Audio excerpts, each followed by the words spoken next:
All right, 3.8, graphing absolute value functions. An absolute value function is a function that contains an absolute value expression. All right, that makes sense. The parent function of absolute value is f of x equals absolute value of x. Its graph is a V shape, and it's symmetric on the vertical axis, the y-axis. The vertex, and this is a new vocab word, the vertex is wherever it changes directions. In this case, it's 0, 0. The domain of absolute value functions are always all real numbers. And then for the range, you're actually going to need to look at the graph and see how low does it go. What's the bottom piece of the graph or what's the top of the graph?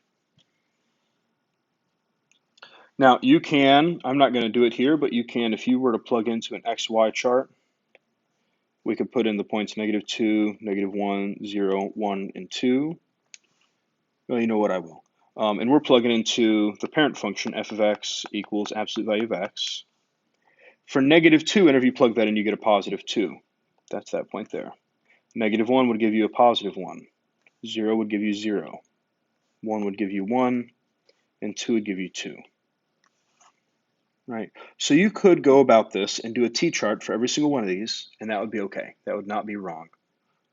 But we're going to try to look at them as if we're shifting them, like what we learned with the lines.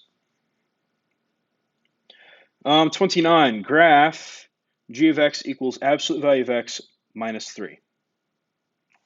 So I'm going to graph the original, and then I'm going to graph the new piece on here. So the original, we have a point at 0, 0, 1, 1, and 2, 2.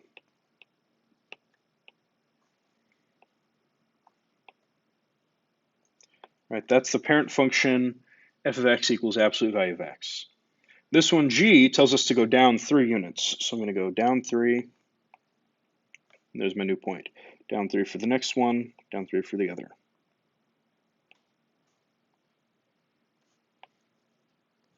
There we are.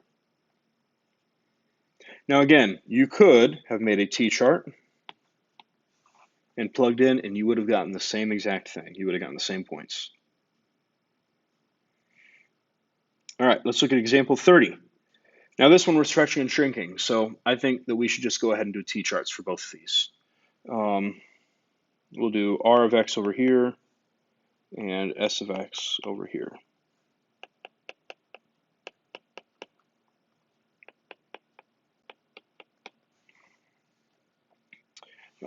T-chart, we have xy.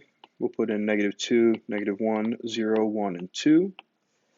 Whenever I plug in a -2 inside the not parentheses, what are those called? Absolute value bars.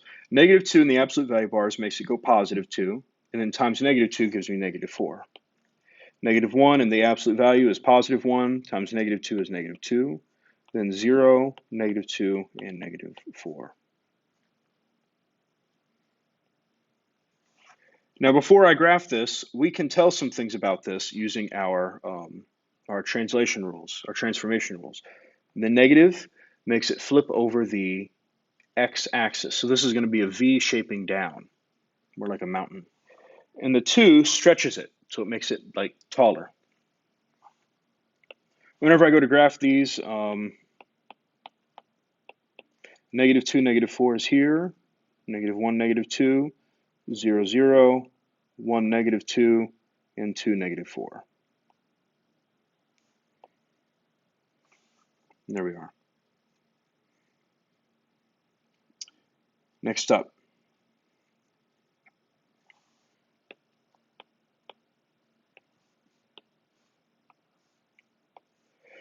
This one, there's no negative out front like on the other one, so this one's going to be nice. It's going to be facing up. The 1/2 means it's going to be a vertical shrink by 1/2. So it's going to make it fatter, right? How this one is kind of narrow, this one's going to be opening wider. It's going to be fatter. There's a 1/2 out front. I don't really like to graph decimals. So what I'm going to do is I'm going to pick numbers that would give me nice numbers whenever I plug them in, right? The 1/2 will give me a nice number for anything that's even, right? Because you could take 4 divided by 2 is 2. So I'm going to pick even numbers. So I'm going to start off with -4, negative 2, 0, 2, and 4. Whenever I plug in negative 4, I get 2. Negative 2 gives me 1, 0, 1, and 2. Whenever I graph these, negative 4, 2, negative 2, 1, 0, 0, 2, 1, and 4, 2. And there we are. All right, very last thing, vertex form. That's on page 170. What is that? 170 in your book. Take a look at that, and you can use that. That just kind of combines all of the transformations, and you can look at that and see that, right? I want to talk really quick. Oh, the vertex of number 29. We changed the vertex here. It's this point. That would be at what? 0, negative 3. That would be the vertex of that. All the other ones, we didn't shift them up, right, left, down, so the vertex stayed at the point 0, 0. Let's also do the domain for 39, or excuse me, that's 29. The domain of the orange one would be all reals. The range, on the other hand, when you think about, what I normally do is I think about my pencil sitting down here and it's kind of moving slowly up. And where does it touch? It starts off touching at negative 3. That's less than or equal to y. And you could leave it just like that, or you could put the less than positive infinity. I'm good with either of those. So that would be how you would do the range on number 29. All right, that's all.